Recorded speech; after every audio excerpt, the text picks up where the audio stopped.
Hello everyone and welcome to the channel. This is Stephanie here. And today, you saw the title. We're going to talk about social anxiety.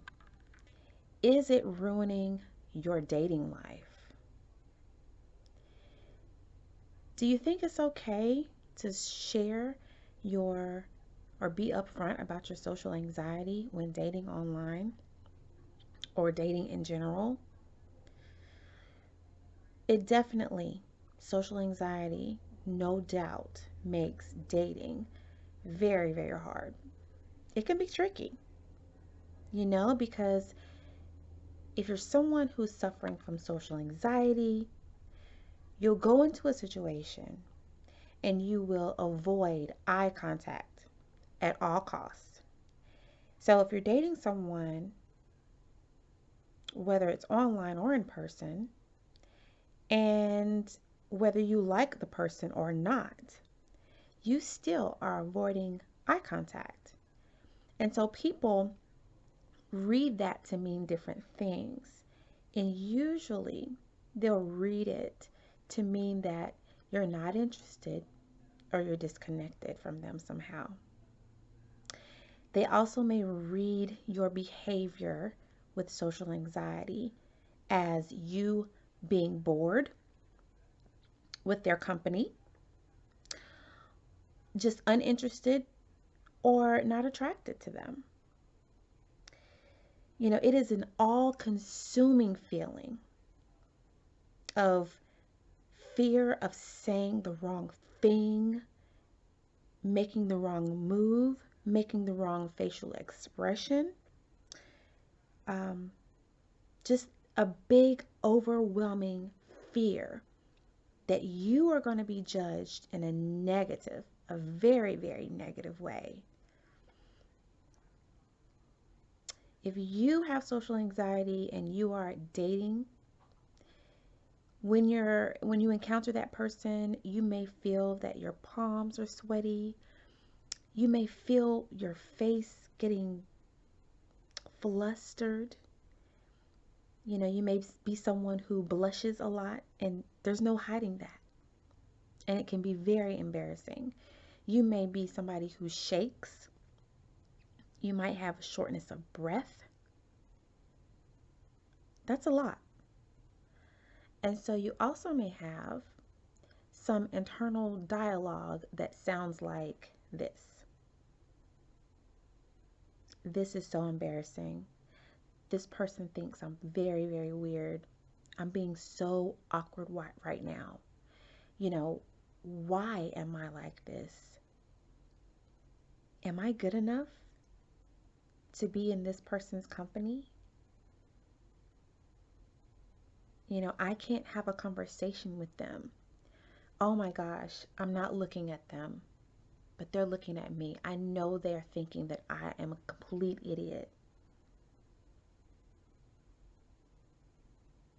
While you're having all of this negative internal dialogue, the person on the other side is just trying to have a conversation in most cases. They're trying to get to know you in most cases.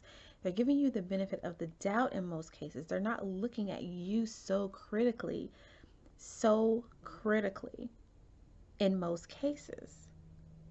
In most cases, they're thinking about how they look to you. But if this is you, here are some of the things that you can do to stop social anxiety from ruining your dating life. Be honest. Okay? And by be honest, I don't mean post on your dating profile that you have social anxiety. Not that, okay?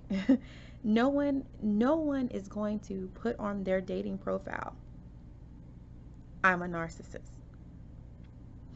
If someone is dealing with mental illness, they're going to be just as embarrassed and hesitant to share that as you are. So you don't have to put that on your profile. You don't have to have that conversation in the first few dates. Don't do that. But what I mean by be honest is you can be honest with that person about what type of environment you prefer to be in. You don't have to go into too much detail about that. But let's say you have a choice in where you go for the date. Be honest about what you prefer. I prefer small settings, those type of things. Because the more you get to know that person, the more you'll feel comfortable allowing them to know more about you. But that is a process. So be honest with your preferences. Be true to what's comfortable for you in those instances. But do not hang out your mental illness diagnosis. Don't put it out, um, hang it out on a shield for all to know. It's it's not That's not important to do that.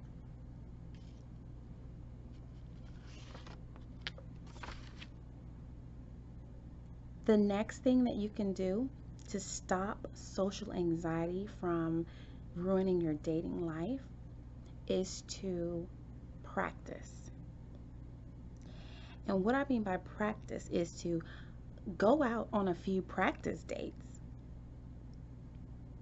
If you are dating online or, even out, face to face, however you're getting connected with this person, these people, go out on a few practice dates.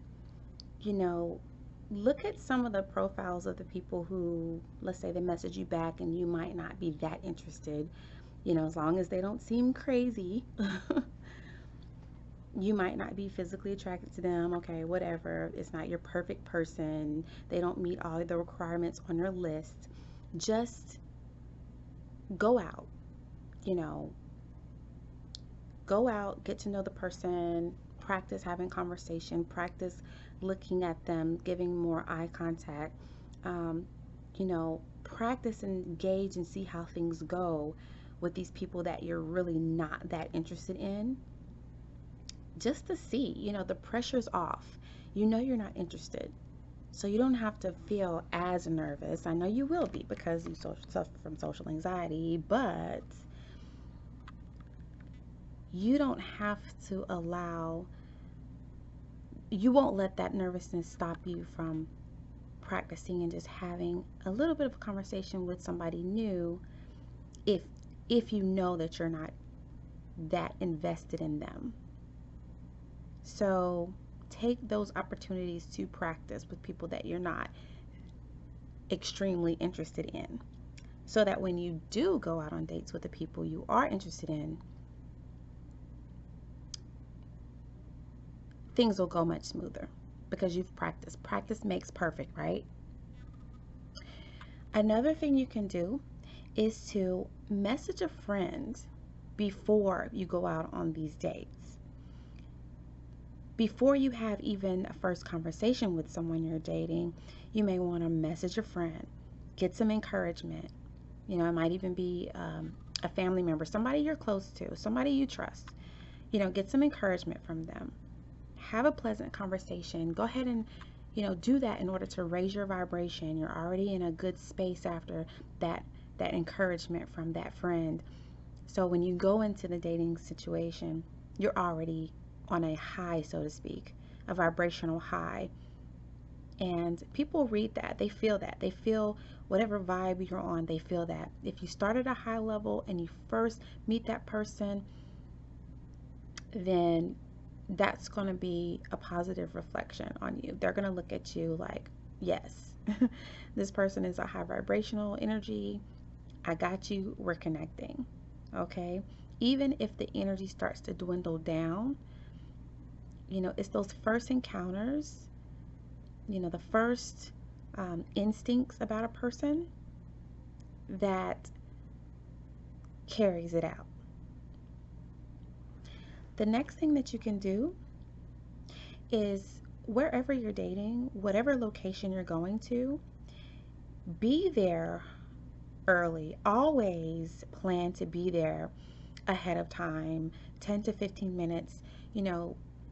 Depending on your personality, you might want 20 minutes, and that's fine. Whatever is best for you, but get there before the date gets there. And what this does is it allows you to get used to the environment before the added stress of another person that you're interested in being there, right? So you can look around, you can know where everything is, you can already plan out, okay, I know where the bathroom is, so don't gotta stress about that. I know the waiter or waitress that is assigned to our table. We can go ahead and get introductions out of the way with that. Don't have to worry about fumbling over my words in front of my date. You can already look at the menu. This is what I'm going to order. This is what I'm thinking about. You might not, you don't have to tell them when they come. I already know what I want, but in your mind, you've planned out, this is what I want. This is what I'm going to order. So everything is prepared ahead of time. So you can eliminate those variables in the equation. The only variable at that point is the person you're interested in joining you.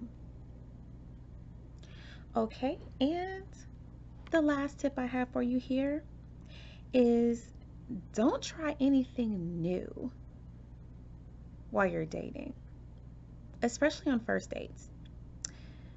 Because, for example, you don't want to go on a new date and you have a brand new hairstyle, okay? Because you may not be comfortable in that style just yet. And again, that takes away some of the stress. It takes away some of another variable that you don't have to worry about. If that person saw you on a profile with a certain hairdo and that's your norm, let's just say that's your norm, stick with the norm. You don't have to worry and think in your mind while you're sitting there going through all of your symptoms of social anxiety. You don't also have to think, oh my goodness, they don't like my hair. I don't think they like it. They're looking at me weird. I wonder if I put enough gel on this side. You know, you don't have to think about that. Wear clothes that you normally would wear, that you've worn before, that you're comfortable with. Nothing's gonna pop off. Like a button's not gonna suddenly, spontaneously fly across the table, okay? These things we have to think about. Like for a person who's anxious, you have to do as much as possible, as much as possible to plan out every variable as much as possible, right? You'll be much more comfortable. And just try these things. Try these 5 steps I just gave you, because taking a few steps ahead of time, planning these things out, practicing ahead of time, getting in the right vibration, it all works on gaining you confidence. The more you do these things, the more confidence you will acquire, the less self-conscious you will become, because you don't have as much to worry about, and it can make a world of a difference in your dating life. So, if this is helpful for you, and I hope it was, go ahead and subscribe to the channel. I help people with social anxiety overcome it finally and live the life they want to live, a very purposeful, loving, satisfactory, happy, joyful life. Until next time.